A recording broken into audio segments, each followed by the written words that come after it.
Good afternoon, class 10th. So, how your exams are going on? As you know, level 1 exams are going on. आप लोग को पता है बेटा SA1 में हमारा जो कुछ रह गया है इनकम्प्लीट या जो हमें नहीं समझ में आया है, जहां हमारी राइटिंग स्किल्स को और हमें एनहेंस करने की जरूरत थी, तो आज हम उसके इम्प्रूवमेंट के लिए ही लेवल 1 एग्जाम्स दोबारा कंडक्ट करवा रहे हैं। लेवल 1 के बहुत सारे बेनिफिट हैं। आपको आइडिया लग जाएगा कि हमारे बोर्ड में किस तरह के क्वेश्चन आंसर्स आते हैं, हमें राइटिंग स्किल्स को कैसे इम्प्रूव करना है, कैसे हमें आंसर लिखना है, और सबसे पहली बात हम करेंगे ब्लूप्रिंट के अकॉर्डिंग। तो आज मैं आपको हिस्ट्री का ब्लूप्रिंट बताती हूँ। हमारे चैप्टर 1 एंड 2 लेवल 1 के एग्जाम में आ रहे हैं। तो बेटा लेवल 1 में आपका जो आ रहा है वो मैं आपको बताती हूँ।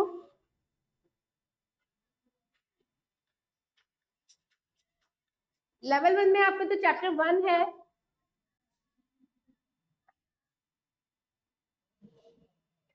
चैप्टर 1 में से आपके आएगा 1 MCQ, 1 आपका फिलअप आएगा एंड 2 मार्क का आपका आएगा short question answer. Got it बेट? तो ये आपका हो गया चैप्टर 4 मार्क का टोटल। ऐसे ही आपका जो चैप्टर 2 है उसमें से एक ही क्वेश्चन आएगा आपका ऐसे टाइप क्वेश्चन, वो आपका होगा 4 मार्क का। तो आज हम उसी के अकॉर्डिंग हमारे इंपॉर्टेंट क्वेश्चन आंसर्स डिस्कस करने वाले। ओके, तो shall we start? Okay, now first, now let's start our class. First one, we will do the multiple choice question answer. First, civil code known as the Napoleon Code was framed. In which year the Napoleon Code was framed? किस year में Napoleon Code frame किया गया था? Yes, tell me the answer. बच्चा join the class fast.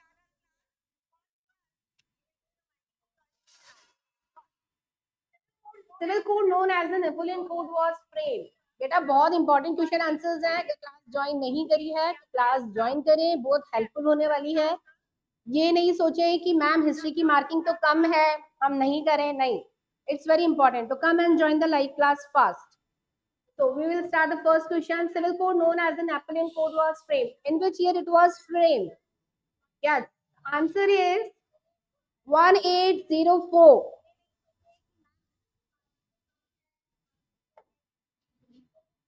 1804. In which year the Napoleon Code was framed? It is 1804.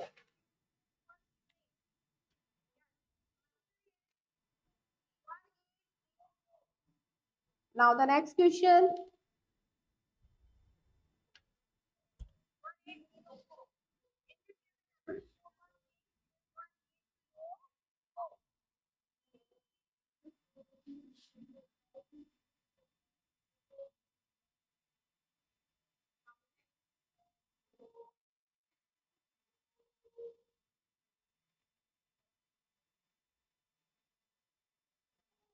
In which year was a custom union called as Zulian from?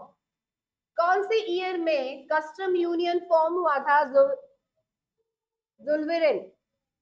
In which year it was form? Just tell me. बेटा ये years बहुत ज्यादा जरूरी है हमें करने. In which year it was form? Union called as Zollverein form. Tell me the answer is 1834. Next, when was Vienna Congress organised? कौन से ईयर में वियना कांग्रेस ऑर्गेनाइज हुई थी? बेटा बहुत ज्यादा इंपॉर्टेंट क्वेश्चन आंसर्स हैं ये हमारे चैप्टर नंबर 1 में से. Vienna Congress was formed in 1815. It was formed in 1815. Now, the next. Who was the architect of nation building process in Germany? Germany ने नेशन बिल्डिंग, नेशन को बनाने की, दोबारा नेशन को रिबिल्ड करने की किसने सोची थी? हाँ बेटा, किसने सोची थी? Who rebuilt the German? Mazzini, William Ford, William First and Ottoman Bismarck. Correct answer is Otto von Bismarck. Now the next question. Who was Caver? Caver कौन था? Who was Caver? The Chief Minister of Austria, Foreign Minister of England, Chief Minister of Sardana Paidoman, and the King of Prussia. Who was the Caver? The Caver was the Chief Minister of Sardana Paidoman. Now, the next question. The first clear expression of nationalism appeared in which event? In the French Revolution, in the freedom struggle of Hunan, in unification of Italy, in the Balkans rebellion. Yes, tell me the answer.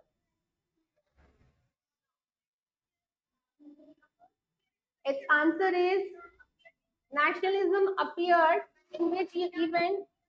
कैसे nationalism की feeling आई थी? कौन सा ऐसा revolution हुआ था जब ये expression आया? So that is the French Revolution. Next, the language that half of the people speak in Hungary.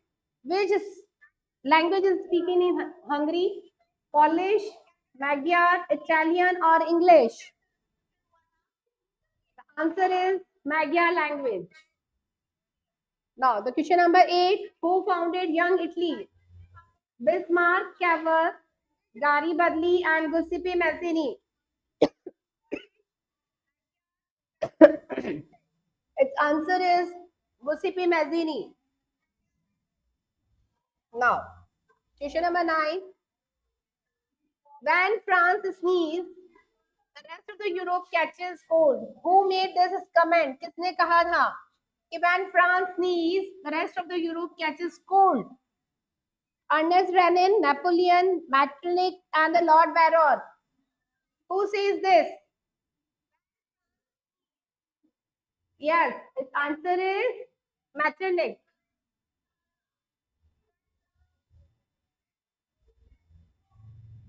Now, question number 10. Which country had been a part of the Ottoman Empire since the 15th century? ऐसी कौन सी country है जो Ottoman empire का part रही है 15th century से? Which country is a part? It is Spain, Greece, France, and Germany. Since the last 15th century, who was the part of the Ottoman Empire? The answer is Germany. Now, the next question. Which country became the full-fledged territorial state in Europe in the year 1789? कौन सी country को territorial declare कर दिया गया था? कौन से year में? Europe में कौन सी कंट्री को या हम कहें कौन से स्टेट को टेरिटोरियल डिक्लेयर कर दिया गया था 1789 में? Germany, France, England and Spain.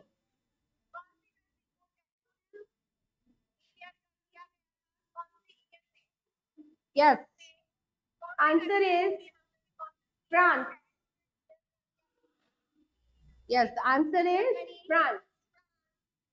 Name the Italian revolutionary from Genoa.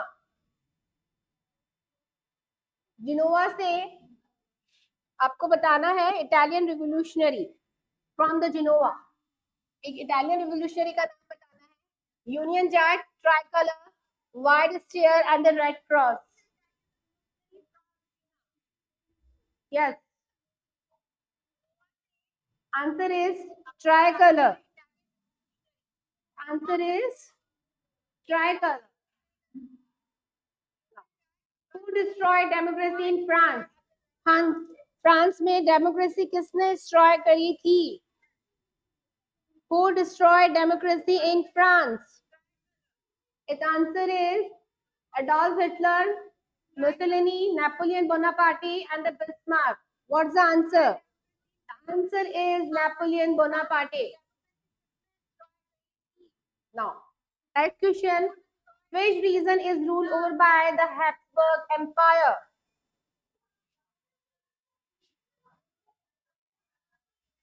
Austria-Hungary, France, Netherlands, Spain, Portugal, and Scotland, Ireland.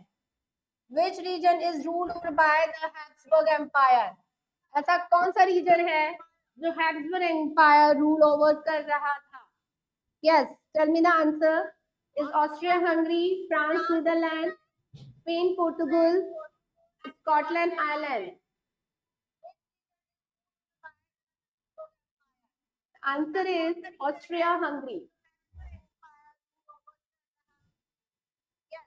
Question number 16. Which country began to use language as a weapon of the national resistance? कौन सा language लोगों ने use किया था, एक तरह से उसको अपना हथियार बना लिया था? Poland, Hungary, Prussia and Austria.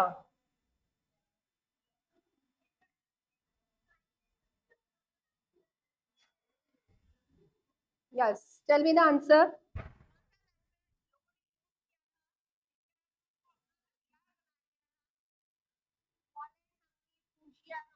Answer is Poland. Next. German philosopher John Gottfried claimed that true German culture was to be discovered among the. German philosopher John Gottfried ने क्या कहा था, क्या क्लेम किया था कि जर्मन कल्चर को ही आगे डिस्कवर किया जा सकता है या फाइंड आउट किया जा सकता है, जो बहुत इंपॉर्टेंट है आगे रूल ओवर करने के लिए? किनको कहा था? Common people, aristocratic, middle class, elite and none of these. किसको कही थी ये बात? It's answer is common people.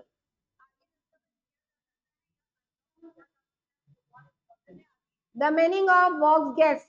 बेटा ये आपका है ना 1 मार्क की शॉर्ट क्वेश्चन आंसर में भी आ सकता है. What is the meaning of Volksgeist? Volksgeist का मतलब क्या होता है? Common people, the spirit of the nation, music and none of the above.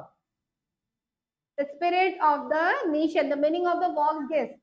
ये आपका क्वेश्चन में भी आपका मतलब हो गया हाइट पे, काफी हाइट पे हम कहें कि फ्रांस में कौन सा ऐसा रिवोल्यूशन हुआ था जो बहुत हाइट पे गया था? Italy, Germany, Greece and France. Yes, answer is France.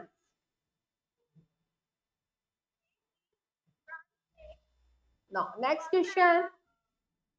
The place where the priest and the bishops were punished. ऐसी कौन सी जगह थी जहां पे प्रिस्ट को और बिशप्स को पनिशमेंट दी जाती थी?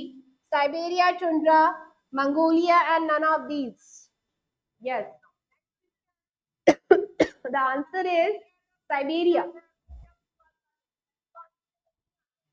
तो क्लास 10 ये थे हमारे चैप्टर नंबर फर्स्ट के एमसीक्यू जो बहुत ज्यादा इंपॉर्टेंट है. Now we will come to the fill in the blank.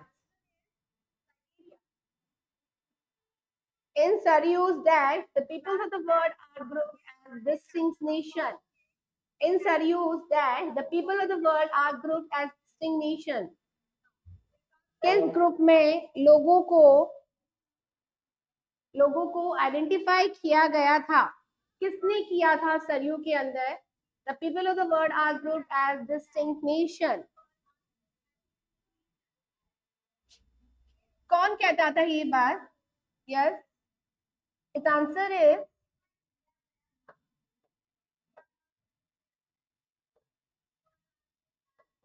is utopian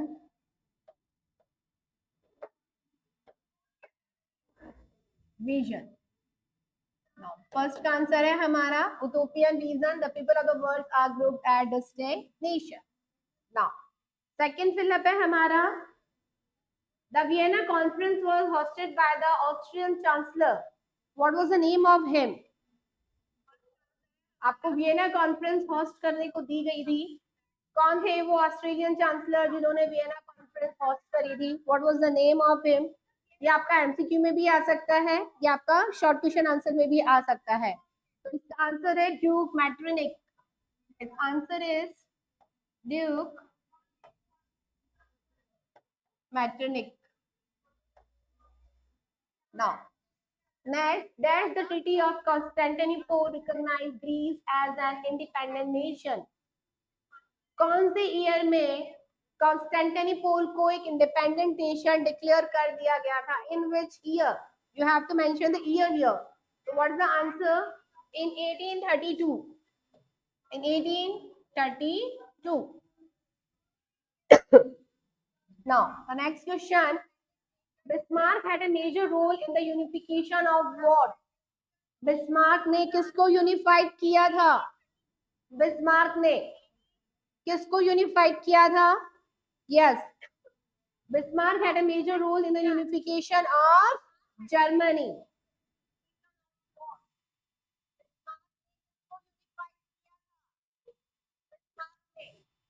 Now, because next Philip, the United Kingdom of Great Britain was formed in the year. United Kingdom of Great Britain कौन से year में form हुआ था?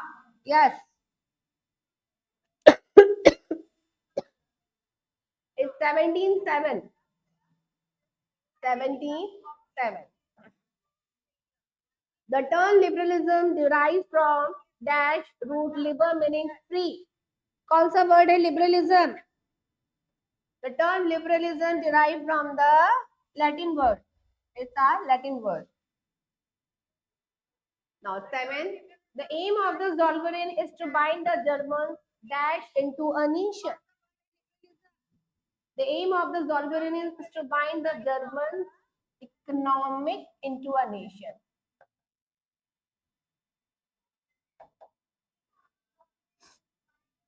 Now, Philip 8. Following the defeat of the Napoleon in 1815, European governments were driven by a spirit of what? Driven by a spirit of what? Following the defeat of Napoleon in 1815, European governments were driven by a spirit of किनके spirit से European government form करी गई थी? The answer is conservatism. Conservatism. John Gottfried Herder was the dash philosopher. कहाँ के philosopher थे John Gottfried? That is of Germany. The large landowners from the Prussia were known as the Junkers. ऐसे land owners जिनके पास बहुत बड़ी जमीनें हुआ करती थी, they were called the Junkers. ये भी बेटा आपके फिलप्स में भी फिलप्स में तो है ही, ये आपके एमसीक्यू में भी आ सकता है, ये आपके वेरी शॉर्ट क्वेश्चन आंसर में भी आ सकता है. चलो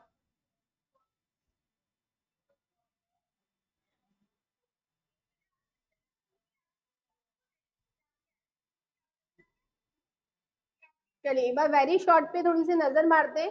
वेरी शॉर्ट मैंने यहाँ पे इसलिए इंक्लूड करें क्योंकि हो सकता है इनमें से आपके एमसीक्यूज भी आ जाएं और फिलप्स भी आ जाएं. ठीक है, ये मत सोचिएगा कि मैम इसमें से एक एमसीक्यू आ गया और एक फिलअप आ गया और एक शॉर्ट क्वेश्चन आंसर आ गया, तो इसकी जरूरत नहीं है. नहीं बेटा, इसकी जरूरत है. We needed this because it may be कि इसमें से आपका कोई शॉर्ट क्वेश्चन आंसर में से आपका एमसीक्यू बन जाए या फिलअप बन जाए. Now the first question is when was the Zollverein formed? Zollverein कब formed हुआ था? Zollverein was formed in 1834 at Prussia. कहाँ पे formed हुआ था ये? 1834 में प्रूशिया में formed हुआ था. When was the Vienna Congress was formed? In 1850. Who hosted the Vienna Conference?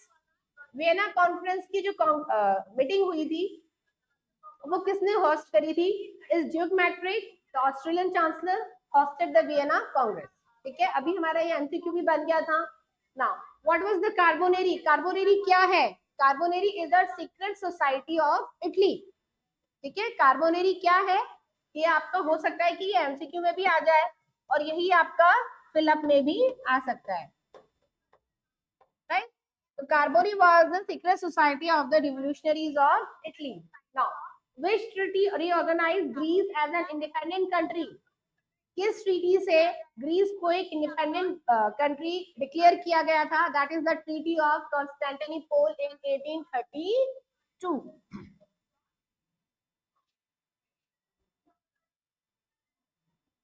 Next question, when was the new German empire proclaim? New German empire कब बनाया गया था और उसको कौन हेड ओवर कर रहा था? उनको हेड ओवर कर रहे थे कैसल विलियम फर्स्ट. कौन हेड ओवर कर रहे थे जर्मन एम्पायर को? Castle William first. कहाँ के थे ये? प्रूशिया के. कहाँ के थे? प्रूशिया के. In which year? On 18th of January 1871. बेटा ये बहुत इंपॉर्टेंट है. Which Italian revolutionary founded two underground secret societies? ऐसे दो secret societies का नाम बताइए. ये भी आ सकता है. Who founded Italian Revolutionary Society? So Giuseppe Mazzini founded the two secret societies. First one is Young Italy in Marseilles and Young Europe in Berne. Very, very important. You must remember this. Who founded the Italian Revolution? Italian Revolution was founded by the Giuseppe Mazzini, and he founded the two secret societies. First one is Young Italy in Marseilles and Young Europe in Berne. Next, Mazzini founded the Young Italy in which year? तो हम बात करेंगे 1831. देखिए हमारा next question यही है. Now, what do you mean by absolutes? Absolutes कौन होते हैं? The meaning the government for the system of rule that has no restraint on the power exercised. मतलब they have a power. They have all authority to regulate. They have power to regulate. Okay. Now, what do you mean by utopian? Utopian कौन होते हैं? Utopian is a vision of the society that is so ideal that it is actually unlikely to exist. एक ऐसी society जो हम एक imagination करते हैं, एक हम कहें ना ड्रीम की तरह. अगर हम बात करें, हमने देखी थी ना सरयू पैट्रू ने जो एक पिक्चर ड्रॉ करी थी स्टार्टिंग में, वो एक ऐसा नेशन चाह रहे थे कि जिसमें सोशलिस्ट भी हो, लिबरल्स भी हो और कंजर्वेटिव्स भी हो. ठीक है. तो वो एक ऐसी सोसाइटी रियल में कहीं एग्जिस्ट नहीं करती है. तो उटोपियन का मतलब था एक ऐसा विजन सोसाइटी का जो कहीं एग्जिस्ट ही नहीं करता है. Okay. When did the French Revolution take place? French Revolution कब हुआ था? 1789. Now,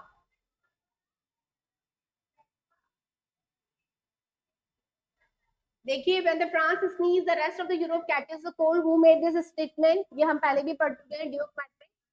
Now, describe the two characteristics of the civil code, that is the Napoleon Code in 1804. आपको two characteristics बताने हैं. Excuse me. Napoleon Code के आपको two characteristics बताने हैं. First, it abolished all privilege based on the birth. इन्होंने क्या कहा कि whatever the privilege is given to the third state, उनसे सारे प्रिविलेज ले लिए जाए. Second, he want equality before the law. उन्होंने ये कहा कि सभी को इक्वालिटी मिलनी चाहिए, और वो इक्वालिटी की बात कर रहे थे राइट टू प्रॉपर्टी की. उन्होंने कहा कि राइट टू प्रॉपर्टी का अधिकार सबके पास होना चाहिए. राइट. तो अगर हम बात करें कि नेपोलियन कोड के टू कैरेक्टरिस्टिक्स क्या थे? First, he wants to abolish all the privilege which are given by the birth to the third estate, to the first estate people. तो उन्होंने कहा कि फर्स्ट एस्टेट के पीपल्स को जो भी प्रिविलेज बाय बर्थ मिले हुए हैं वो हटा देने चाहिए. Second, he want the property right which is equal for all.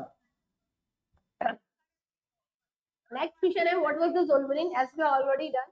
The custom union which was formed in 1834 at the initiative of the Prussia. Prussia का इनिशिएटिव इन्होंने ज़ोल्वेनिन ने लिया था. कस्टम यूनियन बनाई गई थी.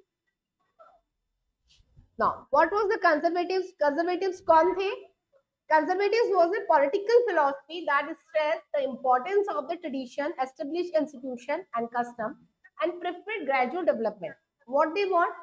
Conservative ऐसे लोग थे, ऐसे स्टेट के लोग थे. They want a change in their society, but drastic change नहीं चाहिए था. They want to change, लेकिन उन्होंने कहा कि हाँ, हम चेंज करेंगे, हमारी सोसाइटी में डेवलपमेंट आएगा, बट ग्रेजुअली, धीरे धीरे आएगा. आप कहीं एकदम से ड्रास्टिक चेंज हम ले आए तो वो हम लाने के लिए तैयार नहीं है.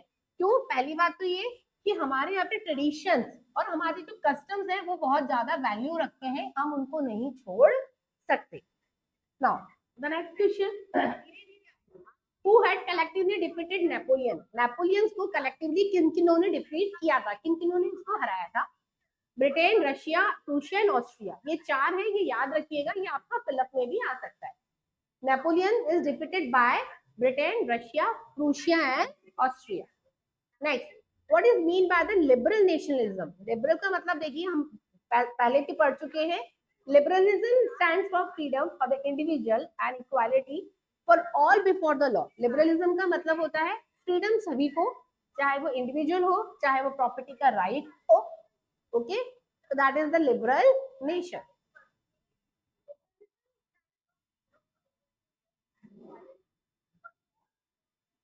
So these are the very short question answers. Now we will move to the short question answers. Each carry 2 marks. आपके जितने भी ये क्वेश्चन थे बेटा, each carry 2 marks. First, mention and two feature of Treaty of Vienna. First is the Bourbon dynasty was formed. पहले तो ये था कि ट्रीटी ऑफ वियना होने से बॉर्बन डायनेस्टी वापस आ गई थी. रीस्टोर्ड का मतलब वो वापस आ गई थी अपने पावर में. फिर a series of states were set up on the boundaries of France to prevent French expansion in future. फिर उन्होंने फ्रांस की बाउंड्रीज पे अपने ऐसे ऐसे स्टेट्स डिक्लेयर कर दिए थे कि इनको फ्यूचर में इनको फ्रांस की स्टेट्स बोलने में दिक्कत ना हो. मतलब इनका मतलब ये था कि बाउंड्रीज पे आउटसाइड पे इन्होंने कंट्रोल कर लिया था. और कंट्रोल करने का मतलब ये था कि इन फ्यूचर अगर हम कभी भी फ्रांस का एक्सपेंशन करते हैं तो इनको फ्रांस के स्टेट्स में मान लिया जाएगा. ठीक है. Next, give an account of the change that came in the wake of the French revolution. French revolution आने से क्या क्या चेंजेस आए. First is sovereignty was transferred from the monarchy to the body of the French citizen. पहले तो ये हुआ कि हम सोवरेनिटी से किस में आ गए, जो सोवरेनिटी थी वो किस में ट्रांसफर हो गई, मोनार्की में. सोवरेनिटी किस में ट्रांसफर हो गई बेटा, मोनार्की में. Now second, the revolution proclaimed that it was the people who could henceforth constitute the nation and shape its destiny. और इन्होंने ये माना कि फ्रेंच रिवॉल्यूशन आने से हमारे यहाँ पर क्या होगा, हमारे नेशन को एक शेप मिल जाएगा, एक कॉन्स्टिट्यूशन मिल जाएगा, क्योंकि अब जो सोवरेनिटी थी वो ट्रांसफर हो चुकी थी मोनार्की के अंदर. Question number third, what was the civil code और the Napoleon code. Napoleon code क्या था. Napoleon Code, as you all know, Napoleon Code was introduced by the Napoleon in 1804. इसका मतलब ये था कि जितने भी प्रिविलेज बाय बर्थ दे रखे हैं वो रिमूव कर दिया जाए और राइट टू प्रॉपर्टी का राइट सबको दिया जाए. नाउ द नेक्स्ट,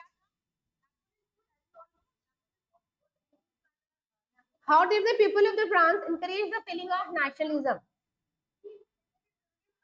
फ्रांस में के लोगों के अंदर नेशनलिज्म की फीलिंग कैसे आई. After the French Revolution of 1789, the students and the other members of the educated middle class began setting up at Jacobin Club.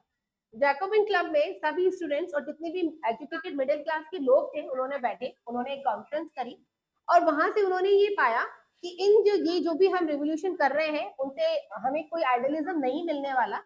With the outbreak of the revolutionary wars, the French armies carried the idea of nationalism abroad.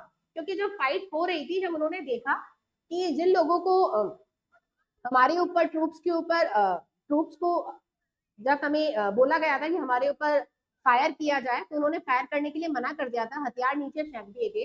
तो उन troops को, soldiers को देख के हमें ऐसा लगा था कि वाकई में लोगों के अंदर अब नेशनलिज्म की फीलिंग आ गई है कि हमें इनको मारने से कुछ भी नहीं मिलेगा. ओके.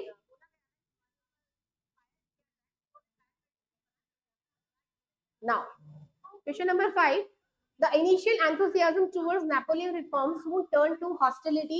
Give reason. अब the initial enthusiasm towards Napoleon, देखिए इसको ध्यान से पढ़िएगा क्वेश्चन को, ये क्या कह रहा है हमारा. हॉस्टिलिटी का मतलब होता है अचानक से दुश्मन बन जाना. ठीक है. तो initial enthusiasm towards the Napoleon reform soon turn into hostility. जो नेपोलियन जब हमारे यहाँ पे राज कर रहा था वो कह रहा था कि भाई मैं बाय बर्थ प्रिविलेज हटा दूंगा, लोगों को राइट टू प्रॉपर्टी दे दूंगा. जब वो हमारे लिए सब कुछ अच्छा अच्छा कर रहा था तो अचानक से हमारे लिए दुश्मन कैसे बन गया. How. After some time, the people of the France became hostile when it became clear that the new administrative arrangement did not go in hand with the political freedom. जब लोगों को पता पड़ा कि फ्रांस में जो भी एडमिनिस्ट्रेटिव चेंजेस आए हैं वो हमारे लिए फ्रूटफुल नहीं है, वो हमें कोई पॉलिटिकल फ्रीडम नहीं देने वाले, तो वो वहीं पर हताश हो गए कि हमारे साथ क्या हो गया. Next, there was a resentment in the people against increased taxation. लोग बहुत ज्यादा नाराज थे. रिसेंटमेंट का मतलब होता है नाराज होना, annoyed, right? बहुत ज्यादा अनॉयड हो गए थे. क्यों? क्योंकि वहां पे टैक्स बढ़ा दिया गया था, सेंसरशिप बहुत ज्यादा हो गई थी, एडिटिंग्स वगैरह बहुत ज्यादा होने लग गई थी. Force conscription into the French army. लोगों को फोर्स करके जबरदस्ती करके फ्रांस की आर्मी के अंदर वॉर के लिए भेजा जा रहा था।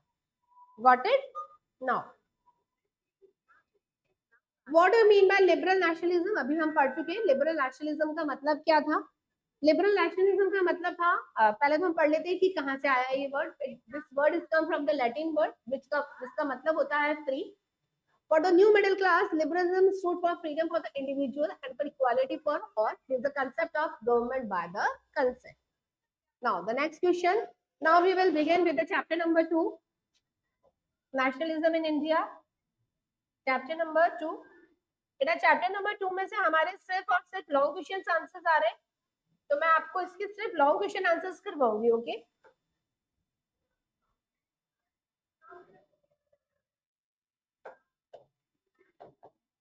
Chapter 2।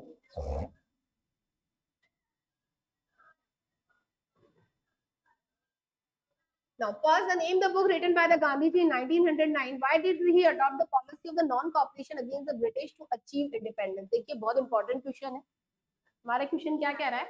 Name the book which is written by the Gandhi. First one is that. तो गांधी जी ने जो बुक लिखी थी उसका नाम था हिंद स्वराज। ये लिखी थी 1909 के अंदर।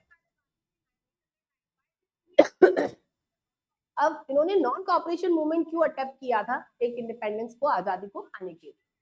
Gandhi ji adopted the policy of the non-cooperation movement against the British to achieve independence due to the following reason. What was the reason? First one is that Gandhi ji believed that the British rule was established in India with the cooperation of the Indians and survived only because of this cooperation. If Indians refused to cooperate, British rule in India would become to an end with the year the Swaraj would come. उन्होंने ये कहा कि अगर हमें कोई भी cooperation movement करना है, अगर हमें कोई सा मूवमेंट करना है ब्रिटिशर्स के अगेंस्ट में, तो what we need the cooperation of all the Indians, whether it is Hindu or the Muslims. We require all the people of the religion, and in this movement they want the cooperation of all, otherwise they will not get the Swaraj, Purn Swaraj, or we can say the independence. That's why the cooperation of all the religious peoples are required.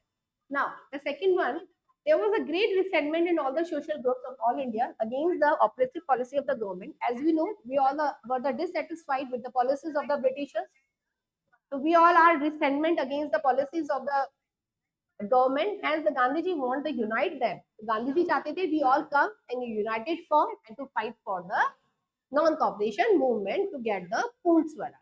Okay. Now, next question is that why did the Gandhiji relaunch the civil disobedience movement after the second round table conference? Second round table conference में ऐसा क्या हुआ था कि गांधी जी ने दोबारा relaunch किया था civil disobedience movement? Give this reason. देखिए, फर्स्ट रीजन ये था कि when the Mahatma Gandhi ji went to the round table conference in December 1931, he returned his appointment as the negotiation were broke down. देखिए, round table conference के अंदर महात्मा गांधी जी को जब बुलाया गया था तो इस एम से बुलाया गया था कि नेगोशिएशन होगा और गांधी जी किसी न किसी टर्म्स एंड कंडीशंस में रजा मतलब मान जाएंगे। लेकिन गांधी जी नेगोशिएट करने के लिए रेडी नहीं हुए, उधर से इरविन्स भी रेडी नहीं हुए थे। हमारा जो नेगोशिएशन था वो चलता रहा था काफी टाइम तक और वो ब्रेक डाउन हो गया था, हम किसी भी बात पर सहमत नहीं हुए थे। पहला रीजन तो ये, क्योंकि हमें चाहिए था हमारा देश वो भी पूर्ण स्वराज चाहिए था, ब्रिटिशर्स उसके लिए बिल्कुल भी रेडी नहीं थे। तो सेकेंड राउंड टेबल कॉन्फ्रेंस वहीं पे ही खत्म हो गई थी। उसके बाद he discovered a new cycle of repression by the British. Britishers का रेप्रेशन उन्होंने वापस देखा, उससे जलियनवाला बाग भी हो गया था। ठीक है, non cooperation movement already first वाला उन्होंने स्टार्ट किया था वो भी खत्म हो गया था। तो वो देख रहे कि जो ब्रिटिशर्स का जो रेप्रेशन था वो कंटिन्यूसली चला आ रहा था हमारे ऊपर, तो उससे हम बहुत ज्यादा रिसेंटमेंट थे। तो we again launch the civil disobedience movement. The second important Congress leaders were in the jail. अब क्या हुआ था, यहाँ पर जब फाइट हो रही थी तो इन्होंने हमारे बहुत सारे लीडर्स को जेल के अंदर डाल दिया था और यहाँ पे इन्होंने पार्टीशन ऑफ बंगाल भी कर दिया था। अगर आपको पता हो कि 1905 के अंदर बंगाल का पार्टीशन किया गया था और उस पर ये बोला गया था कि Bengal is a very big provinces, तो वी शुड डिवाइड इट। उन्होंने हमें सच बात नहीं बताई थी, ट्रुथ ये था कि हमारे जो most of the leaders were totally depend from the Bengal, सारे बंगाली लीडर्स थे और बहुत ज्यादा यूनिटी थी, स्ट्रेंथ थी, इसलिए इन्होंने हमारे बंगाल प्रोविंसेस को डिवाइड कर दिया था। तो ये हमारे कुछ पॉइंट्स है। और लास्ट तो है ही हमारा boycott. What they boycott? Boycott the foreign goods.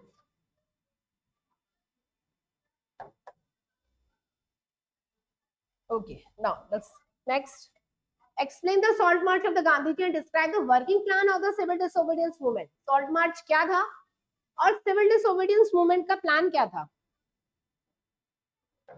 चलिए, salt march, Gandhiji started the salt march. Why it was started? Because the British has uh, imposed the taxes on the salt, and it is very important ingredient for the every individual, whether it is rich and poor.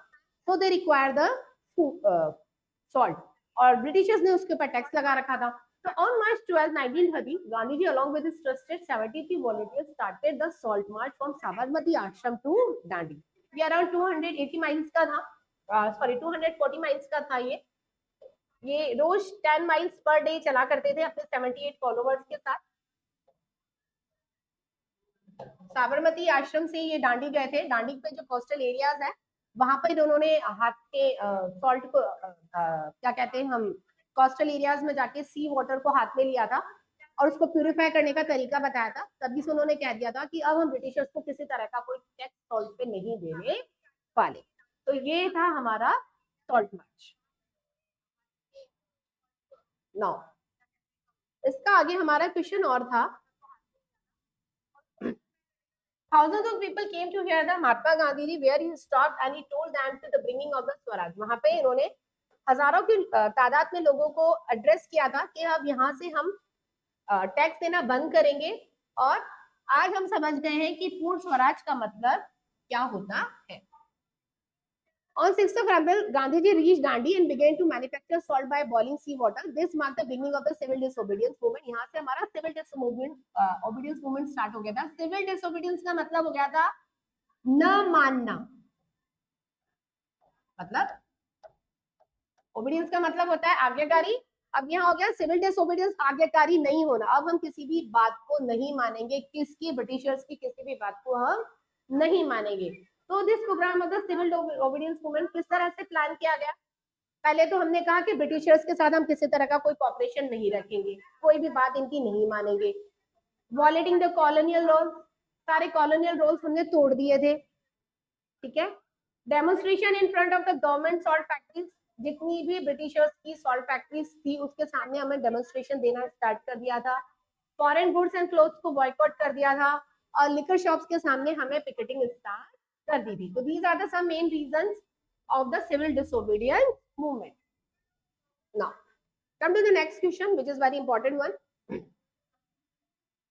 Explain the meaning of the Khilafat movement and examine the role of Gandhiji in it. खिलाफत movement क्या था और गांधी जी का इसके अंदर role क्या था? देखिए, जिस तरह से ब्रिटिशर्स का हम इंडियंस पे रूल ओवर चल रहा था, वैसे ही ओटोमन एम्पायर पे खलीफा का रोल चल रहा था. ओटोमन एम्पायर एक टर्की के अंदर है, ओटोमन टर्की भी कहते हैं, जो फर्स्ट वर्ल्ड वॉर के अंदर हार गया था.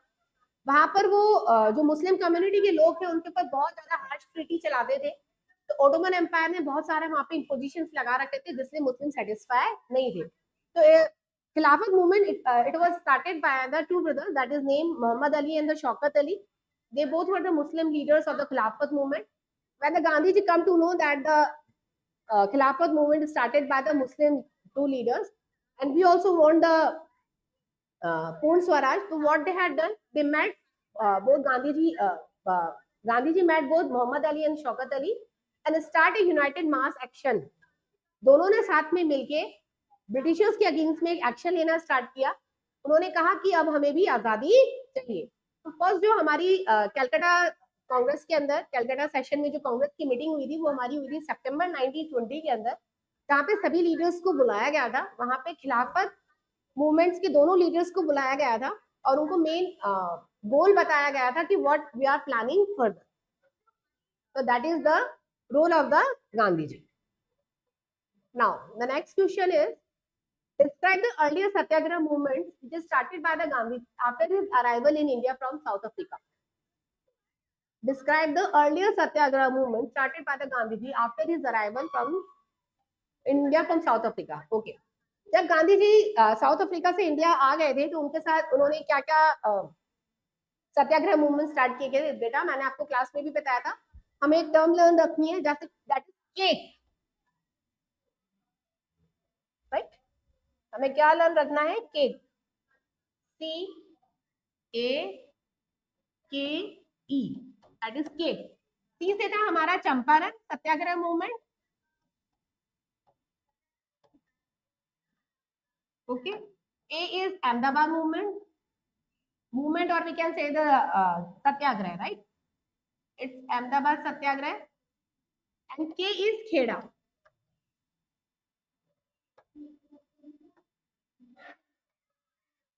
के इज सत्याग्रह, खेड़ा सत्याग्रह। अब यहाँ पर क्या क्या हुआ था? In 1970, Gandhiji started Satyagraha movement in Champaran, Bihar. He visited the Champaran area and inspired the citizens to struggle against the oppressive plantation system. यहाँ पे क्या plantation system oppressive था? They are growing indigo. तो हम कह सकते हैं यहाँ पे indigo flight आया हुआ था. They are not ready to grow the indigo from the European countries. Why? Because as you all know that for the growing the indigo we need a fertile soil, and after growing the indigo our land loses its fertility. So what they need, they are not agree to grow indigo on their whole land. They want to grow on their 25 land they were ready to grow. तो उन्होंने मना कर दिया था कि हम नहीं grow करेंगे, और जितना हम ग्रो कर रहे हैं उतना हमें यहाँ पर कुछ भी प्रॉफिट नहीं हो रहा है, क्योंकि हमसे तो ये चीप रेट में खरीद रहे हैं और बाहर जाके ये हाई प्राइसेस में सेल आउट कर रहे हैं। तो चंपारण का तो ये था।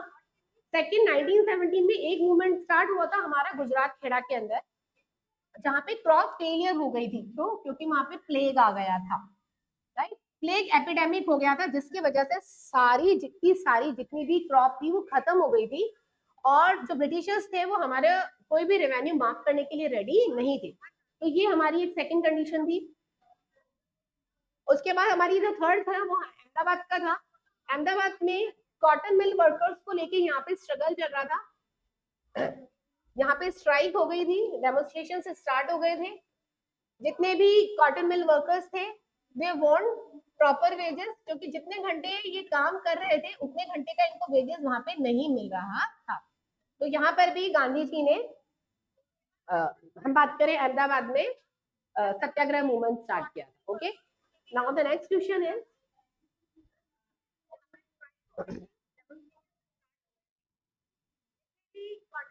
Discuss the effect of the first world war on the people of India. First world war का लोगों के ऊपर क्या असर हुआ? First, creation of new economic and political situation. एक न्यू एरा स्टार्ट हो गया था, नई पॉलिटिकल कंडीशन हमारे यहाँ पर आ चुकी थी, एक डेमोक्रेटिक वर्ल्ड आ गया था हमारे यहाँ पर। इंक्रीज इन डिफेंस एक्सपेंडिचर जितना भी हमारा डिफेंस से रिलेटेड था वो एक्सपेंडिचर बढ़ता जा रहा था। क्यों?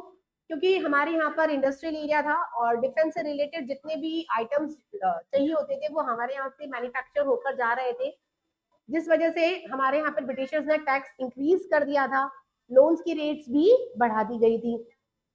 इंक्रीज इन प्राइसेस में इंक्रीमेंट होता चला गया हर आइटम्स में, चाहे वो एडिबल्स आइटम हो चाहे वो नॉन मेटेरियलिस्टिक आइटम हो, सबके ऊपर प्राइसेस इंक्रीज कर दिए गए थे। Force recruitment, villagers was called upon to supply soldiers. अब वॉर के वक्त इतने ज्यादा फोर्सली विलेजर्स को प्रेशराइज किया जा रहा था कि आप आके हमारी आर्मी को ज्वाइन करिए। उसके बाद फेमाइन्स आ गया था, इन्फ्लुएंजा आ गया था। फेमाइन हमारे यहाँ पे 1918 to 1919 and 1920 to 1921 crop fail हो गई थी, जैसे कि हमने पढ़ा ऊपर। इसकी वजह से फेमाइन आ गया था, लोगों के अंदर इन्फ्लुएंजा एपिडेमिक बढ़ गया था। कहा जा रहा है कि अराउंड 20 टू 13 मिलियन डाई भी हो गए थे। नाउ हमारा लास्ट क्वेश्चन है discuss the economic effect of the non cooperation movement. Non cooperation movement के इफेक्ट समझाइए। तो during the non cooperation movement foreign goods were boycotted. पहला पॉइंट तो ये था कि नॉन कॉपरेशन मूवमेंट के वक्त हमने फॉरेन गुड्स जो थे वो बॉयकॉट कर दिए थे, जला दिए गए थे कि stop using the foreign goods whether the institutions, schools, colleges etcetera, whatever it is started by the Britishers, we will not obey them or we will not follow them. We started the picketing the liquor shops. हमने liquor shops के बाहर जाके धरने देने start कर दिए थे कि हम shops नहीं अलाउ करेंगे। फॉरेन क्लोथ जो थे वो जला दिए गए थे, बॉन फायर कर दिए गए थे। हमारे यहाँ पर जितने भी जो फॉरेन गुड्स आते थे उनको हमने इंपोर्ट करना मोस्टली हाफ हो चुका था। पहले हमारे यहाँ पर ईयरली अराउंड जो इंपोर्ट और एक्सपोर्ट हुआ करता था अराउंड 102 करोड़ का होता था, जो अब 57 करोड़ तक पहुंच गया था। बहुत सारे मर्चेंट और जो ट्रेडर्स थे अब उन्होंने फॉरेन गुड्स सप्लाई करने के लिए मना कर दिए थे, ना वो खरीदते थे ना ही वो बेचते थे। तो these are the some important question answers class 10, very very important. These all question answers are carry 4 marks.